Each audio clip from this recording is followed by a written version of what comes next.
Pico, there was a time there it looked like you had a call strike three. You didn't get the call, and rather than pout about it, you just kind of grinned, and then you go back and get a swing and miss. What does that say maybe about your maturation as a pitcher and your mentality when maybe you don't get a tough call that you can just come right back and get him on the next pitch? I thought it was kind of funny. The umpire kind of pump faked right there, kind of hit one of those. So it's just baseball, you know. The umpire's human. He's gonna, you know, fake you out every once in a while. So you just have to make a better pitch next time. Sam? Hunter, when you sat out those 2 games last week, what was just kind of going through your mind, and that was in that moment, what maybe the message from the coaching staff, or what were they kind of telling you with that? Yeah, so just had a rough start.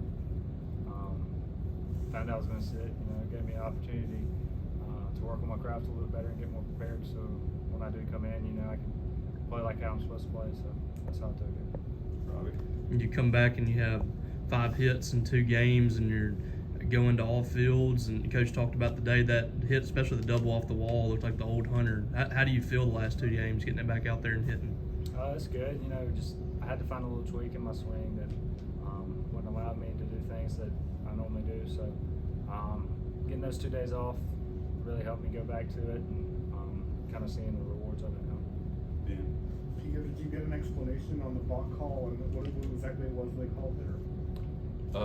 I did not. He said that I started and stopped in my windup. I mean, it may have been a balk. I'm not sure. We haven't really talked about it yet. Steve? Along those lines too, you kind of got extended a little more. How do you feel working deeper into the ball game tonight? I probably feel the best I've felt. I feel like I've been trying to build up. I started long tossing last week. Just it was Parker's idea, just trying to build up from that. So. Rob? Pico, first time we're going to see Ben on the mound tomorrow as a starter. Has had a really good start, to the year. What can we expect from him, you think, tomorrow as a starter? I mean, he's nasty. He has a power sinker, and he dots it up, and he's a competitor. So I went and watched some of his. We were throwing buddies over Christmas break, and I went and watched him throw some, and he kind of was hitting the Paul Skeens in JUCO last year. So maybe we'll get a few of those. Steve? Hunter, this lineup, you got a little more protection around you this year, it seems, a little more pieces. When you think about what this lineup can be when all the horses are pulling in the same direction, how do you feel about the group? That's really good. We got a bunch of guys that are hitting really good now.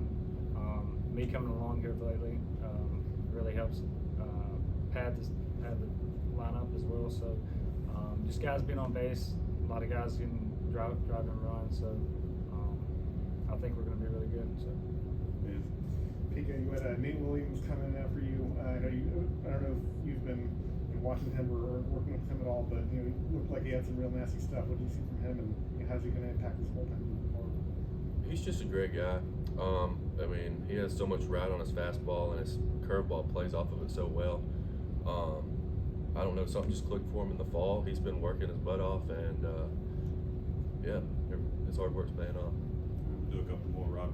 Hunter, whether it's been on deck circle or, sitting back a couple of spots behind them, you've been behind Noah Sullivan and watching him as he has his plate appearances this year. What makes him so impressive as a hitter, you think, just sitting watching him, seeing how he goes about his craft? Yeah, so he has really good plate discipline. He waits on his pitches, and there's 2 things to that. You got to have good plate discipline, but when you get your pitch, you can't miss it. He's doing a really good job of that. So, I think he's good, really good professional at bat going. So. Wrap it up, Steve. Hunter, there have been some at-bats this year too where you kind of beat the shift. You just kind of thrown your hands at the ball and got the bat head out there and it kind of pushed it back up the middle. He had a really big single over the weekend. How has your approach maybe changed in that respect, kind of changing your scout a little bit where you're not just a Deadpool hitter? Yeah, it helps a ton. If I can get as many balls over there as I can, maybe they will not shift me. I doubt that happens, but I'll take a hit here and there. So just doing whatever I can to get hits, get on base.